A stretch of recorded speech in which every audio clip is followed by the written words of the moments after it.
the second rule of implementing best value is never forgetting that the visionary is always more important than the computer. Computers, no matter if they're artificial intelligence, no matter if they're self-growing and self-learning, they can only learn according to the algorithms that an imperfect human being has inputted into them. And people don't realize this. Machines don't actually have a desire except for the ones that somebody put into them.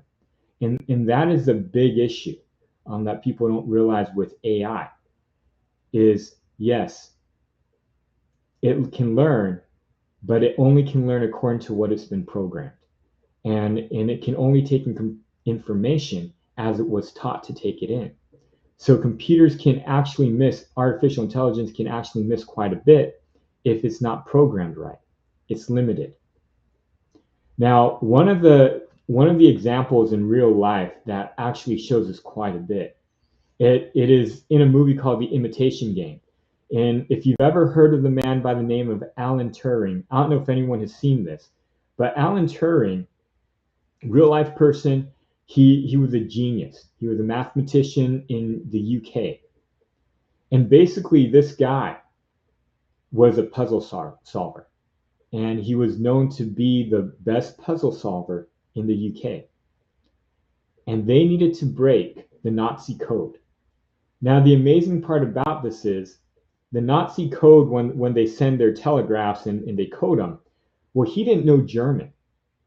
And I'm not going to show you that part in the movie, but the guy who's hiring him, the admiral, he's totally befounded that he doesn't know German, and they sent this guy to him.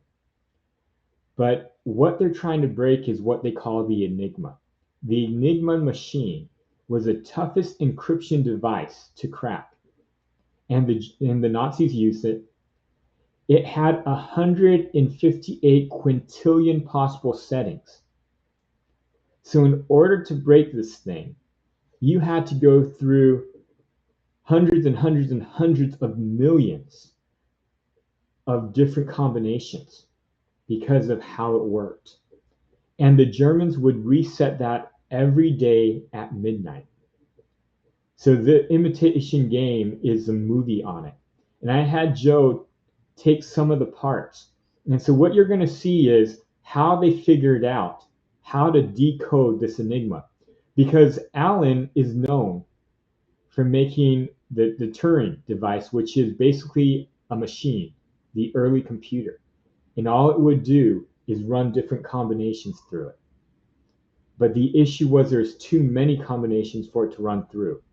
And Alan figures out how to break this as they're given a deadline and as they're trying to figure out to win this war, how to break this code.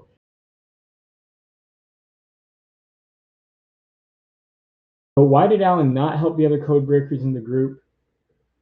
It was because of his vision. He knew they could never do it. You're looking at 159 quintillion possibilities. And as good as Alan's understanding was, he recognized it was absolutely impossible to do this by hand. There's no way they could ever be able to go through it. And you need to remember, Alan is using probability and statistics as well. So he's just looking at what's the probability that they can figure this out. And when he realizes it's a really, really, really low number, there's no way he's going to do it. But my question to the groups were also, was it good for him not to work with other people in the group? And one of the things we didn't show you in the movie is one of the other team members actually tells him he needs to try to work with the other people in the group because he's not going to be able to do it alone. And he ends up finding that they might not have been able to see the process, but they helped him in many other ways. One is to keep the effort going while the advanced people, the higher up people, wanted to stop the work at one point. Moving on to the second question, why did Alan know he had to build a machine to crack the Enigma code? Probably like the Polish people found out as well, there's no way that a human being could do this. You needed greater computational power. And the way they figured it out, in the way that they had to do it, even with the machine, they didn't have enough computational power. Hence, they had to figure out a way to minimize the amount of information that the machine had to look at. And yes, thank you, Pavel. And that is actually why the machine could do it, is because they started realizing there are certain key things that if they focused on, they could break the code quicker. They could eliminate a lot of possibilities. Now, why was it difficult to identify what to do after it was cracked?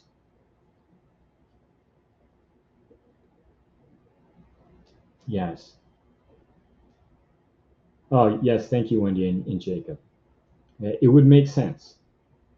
But why was it difficult to identify what to do after they cracked the code? Because the code required them to understand a pattern of possibilities. But people, understanding people, how they would react, what would happen, it takes even greater vision to understand people. And it's one of the reasons BVA is also very difficult to do and implement correctly in projects, because you're dealing with people. It's not just dealing with numbers or letters, it's dealing with actual people. And in this, in looking at this, my main point in showing you this was, one, to show you, exactly, kind of the story, which is really amazing. And there's probably plenty more amazing stories if we actually looked at Pavel, things that were done in Poland at the time.